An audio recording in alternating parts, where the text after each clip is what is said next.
Ndagusuhuje wowe tugiye kubana muri aka kanya. Niba ari ubwa mbere ugeze kuri uyu murongo tuguha ikaze. Ukande subscribe, ufungure inzogera kugira ngo tuzajye ucikwa n'ibyiza tubagezaho umunsi ku wundi. Nawe dusanzwe tubana turagusuhuje cyane kuko uri agaciro gakomeye cyane. Nk'ibisanzwe rero uyu ni wa mwanya wacu mwiza wari kukugezaho ubusobanuro bw'amazina. Aka kanya rero tugiye kureberamo ubusobanuro bw'izina Asha. Muri iyi video turaza kurebera hamwe inkomoko y'iri zina, turebe ibiriranga, ubusobanuro bwaryo, ibyo Asha akunda, ibyo yanga, intege nke za Asha cyangwa se ibibi bye. Gusa ntitwagenda tutababwiye mu rukundo uko biba bimeze. Iyi wumva rero ni Strong Studio, nawe ngiye tugiye kubana kuri micro ndi Mizero Felix. Wawe ikaze.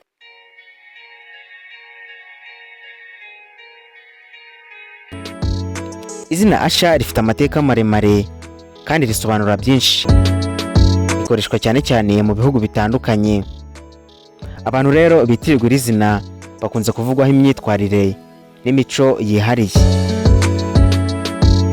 Izina Asha rero rikomoka mu Giheburayo, risobanura uwishimye cyangwa se uhawe umugisha.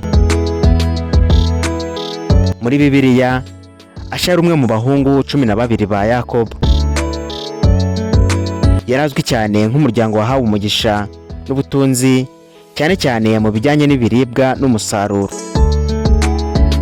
Bivuze ko rero izina Asha rifitanye isano n'ibyishimo, umugisha n'ubuzima bwiza.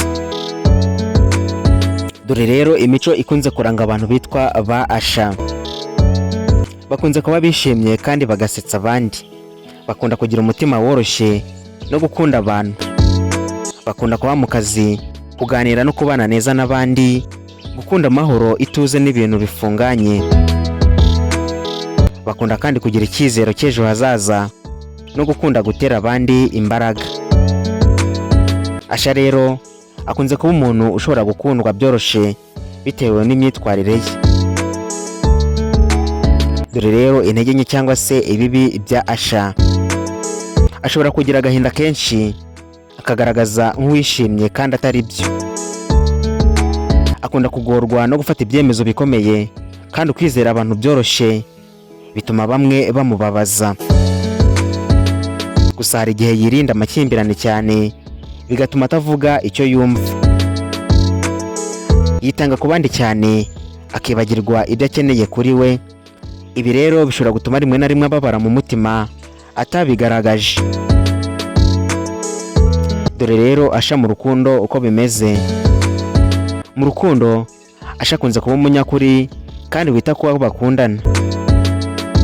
Akunda gutanga urukundo rwinshi n'ubwuzu, gushaka umutekano w'amarangamutima, umuntu mwumva kandi umuha agaciro. Ariko rero ashobora kubabara cyane yatabigezeho. Ntakunda kandi gusebanya cyangwa gukinisha amarangamutima. Asha rero iyo akunze by'ukuri akunda byimbitse kandi agakomeza urukundo n'amarangamutima. Dore rero Asha mu kazi n'imibereho ye rusange. Mu kazi Asha akora neza umurimo we asabwa.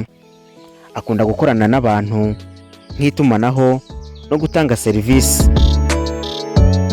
Ashobora gutsinda mu itangazamakuru, uburezi cyangwa ubujyanama. Akunda kandi akazi kamuha amahoro, agaciro, amahugurwa yo gukora no gutera imbere. Dusoza, izina Asha rero risobanura ibyishimo n'umugisha. Abagitirirwa rero bose bakunze kurangwa n'umutima mwiza, gukunda abandi no gushaka amahoro. Nubwo rero bagira intege nke nko guhisha ibibazo byabo, ariko urukundo n'ubwitonzi bwabo bituma abantu benshi babiyumvamo cyane nko mu muryango no muri sosiyete. Ngaho rero ngubwo ubusobanuro bw'izina Asha. Ni nuko dusoje, ari nako tugushimira cyane we twari kumwe. Nk'ibisanzwe mwari kumwe nanjye Mizero Felix. Mukomeze kugira ibihe byiza. Turabakunda. Naho ubutaha Imana ibarinde. Bye.